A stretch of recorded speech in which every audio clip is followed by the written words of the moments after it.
Hey guys, and thank you for tuning in to this Love is Blind Season 8, Episode 1 through 6 recap. You could be on any channel in the world, but you're right here with me, and I really appreciate that. So before we get started, please be sure to like the video and also subscribe to my channel if you do like watching TV show reviews and also movie reviews. Now, today we're going to go over just the highlights of episode 1 through 6 of Love is Blind Season 8. And also, I want to go over early predictions about the 5 couples that did get engaged. I want to go over my predictions of their probability of actually making it to the altar. Now, before we dig into episode 1, overall, just want to say episode 1 through 6 was kind of interested. I rated maybe 7 over 10. It was an easy watch, but I really liked how most of these characters were wholesome. These seem like some really good people, most of them, except David. David is definitely a F-boy, but we're going to get into him in a little bit. But I was really impressed, too, with, the intentionality of the men. I feel like some of these men were, very serious, and they had a lot of emotional intelligence, but we'll get into that as well. But let's start off with episode 1 recap. So one of the first dates we see on episode 1 is Daniel and Taylor. And guys, I have to say, I really like Daniel. I think he is so adorable. I really like him, and I hope Taylor does not break his heart. Also, if you haven't watched my video on season 8 Meet the Cast, make sure you watch that because I had some early predictions about the cast before the actual series even launched. But going back to episode 1, we see Taylor and Daniel in the pods, and they're kicking it off. And Daniel tells the cameras about his insecurities about being short. He's only 5'8", and he just tells us how he got passed over a lot in the past because of his height. I thought that was real for him to admit, although over the episodes, I didn't really see him talk about that kind of insecurity to Taylor. He didn't even hint at it. And not even once. All right. So that was an interesting concept. We're also introduced in episode 1 to Devin. Devin is dating Brittany, and he's dating Virginia as well. Devin and Brittany really seem to kick it off. They both have a love of basketball. They both have a lot in common. But Devin also kicks it off really well with Virginia as well. And they have a lot in common, and they seem to have a true connection as well. So I thought that dynamic was very interesting as well. Then we also witnessed David go on a few dates. F-boy David, he comes in to the pods asking his dates, what's wrong with you? Why are you here? Who does that? Who just starts the day off asking that, guys? This guy is a nutcase, guys. And we just go on to learn more about him as the episodes go on, how, to me, he's just emotionally unstable. He's not ready. He should not be there at all because he is not ready for love, engagement, marriage, none of the above, okay? But we witnessed him on a date with Lauren. We witnessed him on a date with Molly. And David, to me, just seems like the biggest wild card on the show. But these ladies seem to like him for some reason. I'm really shocked that Lauren actually liked him as well. I could see Molly liked him. Also, a highlight of this episode to me was Molly admitting that she never had a boyfriend. At 29 years old, never have a boyfriend. I thought that was very interesting for her to admit.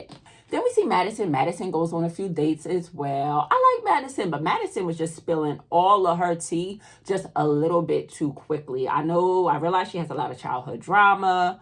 And she's been through a lot, but sometimes I think when you're first dating, you need to hold back a little bit. You don't want to be too forthcoming too soon. You could give a high level, synopsis of your childhood, but I feel like she was digging deep, giving just a little bit too many details about her past too soon. And also for her to be so young, it just seems like she's lived 3 different lives. She's lived abroad. She's had several different careers. At some points, I'm like, Madison, are you lying about some of these things? Because you seem to have done a lot in such, a short time frame. But nonetheless, episode 1 was pretty boring. We didn't end any engagements, which is fine. That's typical. We shouldn't end any engagements after episode 1. But it did have a next segue into episode 2. So yeah, let's talk about episode 2. All right, it's getting a little bit juicier now because we're starting to see the love triangles in episode 2. We see that David, he's quite smitten with both Molly and Lauren. Although at this point, he seems to like Molly a little bit more because she used to be a dancer, and he thinks probably that fits more into his aesthetic of his type, right? And Lauren, she used to be a teacher, so that's not somebody that he would typically date, a teacher. Admittedly, that's what he said himself. All right. We also see the love triangle between Devin, Brittany, and Virginia. Both women are at least 5 years older than him. In fact, Virginia actually went to the same high school as him, but she graduated a few years earlier. But both these ladies seem like good catches at this point, and he has a hard decision to make. Like, he really, at this point, I don't think he has a liking for one more than the other, although he does seem to have more in common with Brittany just because of their love for basketball at this point. And we also see the love triangle between Madison, Alex, and Mason. And Madison is still steady spilling all of her tea, divulging all of her personal details. I really think she's probably never seen a therapist, but I think she should sit down and talk to somebody and, just get all that out, because she has diarrhea in the mouth. She's just trying to get all of her feelings out, all of her emotions, and she's pouring it onto these men. And some people could really see that as, like, A, she's a drama queen. B, I need to save this girl. Or, it's just a lot of different ways that people could take that. But I don't think it's wise that she tells all her business in the fashion that she's doing it, okay? And at the speed at which she's doing it. I think some of these details could come a little bit later on. But nonetheless, I like, which one was it? It was Alex, right? Alex asked Madison about her, like, relationship type. And she admits that she's an avoidant.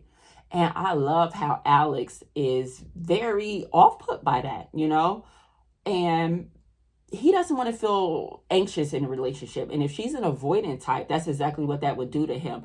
But when she divulged that to him, he was very concerned. He was very off-put. You could tell that he was turned off, almost immediately. So I really like the intentionality of Alex. I like his seriousness.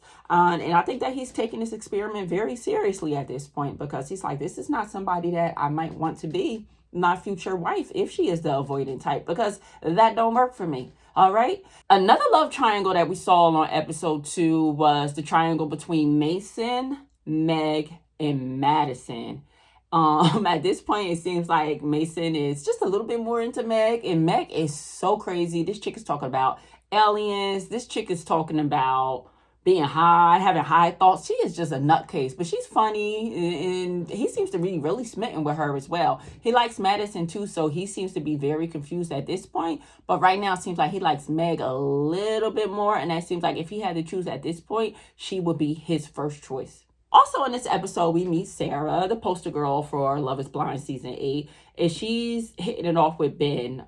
Ben seems to be quite religious, and Sarah has some pretty strong views on social issues like Black Lives Matter, things of that nature, right? So they seem to be hitting it off, but I don't think Ben is in tune with her, like, social views and political views. So at this point, we see that they have a little friction, just a little bit of tension with that.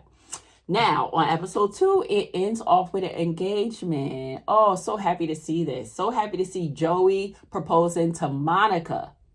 And it ends off with a cliffhanger with them about to meet, them about to do the big reveal. And that's when we get into episode 3. In episode 3, we open up with Joey and Monica meeting. And you could tell these people they are so goofy. They are so quirky. I actually really like them together. I think they are a match made in heaven. So they're just goofy, laughing. She tells him that he looks like Tarzan. She loves his long hair. And he says, like, it's the best kiss that he ever had, their first kiss. So they're really smitten with each other. They like the way each other look. They had in-person chemistry, and they're just giggling like little kids the whole time that they meet. All right. Also on episode 3, we see that none of the love triangles come to rest. We see that Devin, he gets further confused on whether or not he likes Brittany more or Virginia. Although at this point, Devin does think that Virginia is holding something back. And I do as well. I even in the video, Meet the Cast, where I gave early predictions, I predicted that Virginia is like a secret keeper. I think that she's holding something back too. So, but she's actually one of my favorite characters of the show. So hopefully it won't jeopardize her relationship at the end. So hopefully she comes clean and becomes a little bit more vulnerable, because my girl, she's a gangster, she's been hurt before, so she's not opening up to him. And that's what Devin needs. He needs her to open up to him. All right. The other love triangles, we're not seeing much progress. Everything seems to be pretty steady in episode 3. In fact, this episode is where it kind of gets a little bit boring to me again, because it seems like we're just, I don't know. We're in the pods a little bit long now, and nothing's progressing quickly enough for me. Not enough action. Not a lot of drama, which is okay, but nonetheless, episode 3 highlights were pretty light. Now we get into episode 4, which is a little bit better than episode 3, but still just a little bit. They're just lollygagging along, all right? So we have Madison. Madison is very disappointed that she finds out that Mason has like a very strong connection with Meg. She feels Meg's energy in the women's quarters. They're chatting a little bit and she's not feeling it. So Madison decides to choose Alex over Mason and she becomes Alex's girlfriend. So she made a decision. But the biggest highlight for me on episode 4 was the love triangle of David, Lauren, and Molly. So one interesting conversation David had with Molly was about his deceased mother's wedding ring. So he was talking to her about like if they get married and, the possibility of him, giving her his mother's ring. And Molly was so smooth with it, y'all. Like, I love how she kind of, talked him through it. Like, no, you might not want to do that because your sister might want your mother's ring. Or, your dad might want to keep it as a memento. Like Molly never just straight out said, no, I don't want that ring. You need to buy me my own ring. She never just straight flat out said that. She was just clean, smooth with it. And I love her for that, yo. She was a G.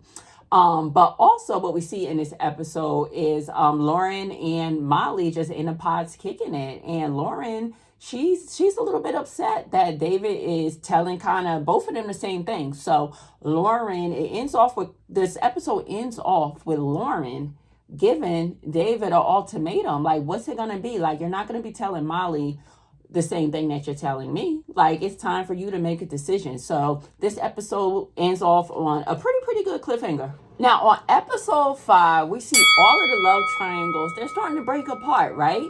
We see that Brittany, she broke up with Devin. Although the feelings were kind of mutual, but when Brittany told Devin about her previous lesbian escapades, he was not feeling it. He's not into that. I guess he wants somebody that's very decisive, that knows what she wants. And Brittany just is like, love is love, she wants to ultimately marry a man, but she likes women too. So he was not with that. And she actually broke it off with him first by saying like, you're a little too rigid for me.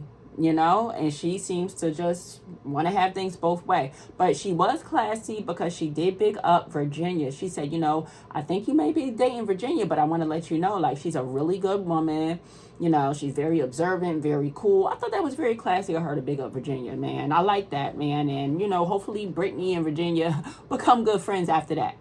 Next, we see David and Molly break up, which was very dramatic. David, he gets on my nerves. He is just crying, acting hysterical, bringing up his mama. Like, boy, just break up with her. And Molly, like, I like how she is a straight shooter. She's like, so what are you saying? Are you breaking up with me? And because he was elusive, like he was alluding that he was a little bit more into Lauren. But he wasn't just coming straight out and saying it. He just kept talking about how confused he was and how heartbroken he was, but he wasn't flat out saying it. So she was calling him out on his BS, So they ended up breaking up. Thank God. Molly, you dodged the bullet, girl. You did the right thing. Trust me. No love lost at all. You're going to find somebody great because you're a straight shooter. I like Molly. I think Molly a real one, matter of fact. All right. We also see that Meg and Mason break it off, right? Well, Meg actually breaks it off with Mason because Madison dumped Mason in the last episode. And now Meg is like, wait, hold up now. Like, I don't know if you was going to choose me as your number one if Madison didn't break up with you. So she had to break it off with him, which was the right thing to do. All right. And also on not season 5, but episode 5, we see that Ben and Sarah get engaged. Oh, God. Yo, I do not like how Ben's responses were to those political reviews. I don't know how I feel about them together. I don't know. But anyway, they get engaged and they meet in person. They seem really smitten with each other when they meet in person. They got a lot of chemistry. They like the way each other's looks. It looked okay when they meet in person. Their reveal wasn't awkward in any shape or form to me. So I don't know. Maybe they'll make it, but we'll see. All right, now episode 6 was pretty good. We see the engagement and first time meetings of 3 couples. We see Devin propose to Virginia, and they meet, and their first meeting was a little bit awkward. Comment down below what you think. But I couldn't tell if like they were really truly attracted to each other, or maybe they were just nervous. I don't know. I couldn't tell. But I know Devin kept saying, I don't care about looks. I don't care about looks. So I don't know. It was just a little bit awkwardness with the chemistry there. But again, I mean, I can't imagine just dating somebody in a pause and then you finally meeting them, how nervous you must be in that moment. And you might not say the right things or behave the way, some of us outsiders might think that you should behave. But also then we see Lauren and Dave, their engagement, and then they ultimately meet in person. They had a little bit of chemistry, but I was waiting for David to say that she was beautiful, since, he is like really big on aesthetics and looks and everything. And he was the one who told her like, oh, you're 30, so you're no longer attractive anymore. That's what his crazy tell self said on like their first date. So I was waiting for him to reassure her right away as soon as he saw her. And I didn't see that happen as soon as he saw her. So anyway, then we see Taylor and Daniel, my boy Daniel. And my boy Daniel was not super shorter than her, unless he had on some like kind of heels or something that we don't know about. But their height seemed pretty much compatible with each other, right? She might be like a little bit more, but again, if she take off those heels, she cool. But they seem to have some chemistry. They seem to like each other. I was happy, again, that he was not just like way, way, way shorter than her. But I wasn't happy with that cliffhanger at the end. So Taylor ends it off episode 6 by saying that she thinks that Daniel knows her, that he used to follow her on Instagram, but then he unfollowed her. Now, my thing is, like, why you didn't mention that when you saw him? Like, you didn't even say, oh, you look familiar. Like, I feel like I know you from somewhere. She didn't say anything like this, right? She just told this to the cameras that she thinks that she knows him from Instagram. And then, like, what would his intention be? I mean, I don't know. I know the experiment is Love is Blind and they're not supposed to know what each other look like. But I definitely don't think, like, he stalked her and followed her there because they don't know who the cast is ahead of time, right? But nonetheless, it'd be curious to see how that pans out. But again, I'm Team Daniel, so I think he's telling the truth. Whatever he said, I believe him. He's telling the truth. If he did follow you and unfollow you, he probably did that with, maybe a lot of girls that look like you, but he might not remember, but I don't know. And then again, Taylor has no reason to lie. Like, well, why would she lie? Right? But I'm very interested to see what happens with that little curious cliffhanger right there. All right, now this is the part where I rate like my probability on the couples getting married, right? So let's start with Joey and Monica. I would give Joey and Monica like a solid 80% chance of getting married. Like, I really think that they got a good chance of heading down that aisle. They got good chemistry. They make each other laugh. They are both so goofy and quirky. I actually really like them together. So again, 80% for Joey and Monica. Next, let's talk about Devin and Virginia. I think they might make it down the altar. I would probably give them around a 60%. And I only say that because I don't know what Virginia is holding back yet. I think she is going to drop like a bombshell on him in the next few episodes that we see. And I don't know how he's going to react to that because he seems like a very serious guy. He seemed like he don't play. So I don't know what's going to happen with that. But all right, the next couple, let's rate Ben and Sarah. I really don't like Ben for Sarah, but I think that she's willing to be flexible and work with him as far as his like views on social issues and his political views. But I did not like his response to their discussion about Black Lives Matter at all. Like, he was kind of neutral. Like, he didn't care. He wants to stay out of it. So I was Team Sarah on that. Like, yo, you're supposed to care about this. Like, what you mean you don't care about BLM? So obviously I don't like them, but nonetheless, I still think they got a chance of making it down the aisle because I think she's going to be flexible with him and she thinks she can mold him. So I would rate them probably a 50% chance of making it down the aisle.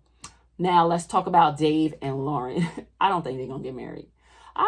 Listen, they probably got 10% chance of making it down that aisle. He is not ready for love. And I think she's such a nice lady. And I think once they start meeting in person, once they go on a honeymoon vacation and all of that, she gonna open her eyes and see that he is not the one because he's simply not ready for love at all. And lastly, Taylor and Daniel, I am rooting for them, right? But I'm not sure if they're gonna make it down the aisle. I would actually give them a 70% chance, right? Long as there's nothing weird going on with that, that Instagram mystery. I think they're gonna make it down the aisle. Yeah, I give them about a 70% chance for Taylor and Daniel, but I'm rooting for them. I like them. I think it's so cute how they both love Christmas together. Like, I can't imagine how their life will be. But nonetheless, y'all, episode 1 through 6 recap is done. Can't wait for the next few episodes to air. Make sure you subscribe to the channel and turn your notifications on too, because I will be reviewing the following episodes as well, guys. All right, and if you made it this far in the video, make sure you like the video too. This is just my 5th video on this channel, so any support, if you want to share the video, go ahead and share the video out. Show your girl some love, all right? But anyway, see you guys next time. Peace.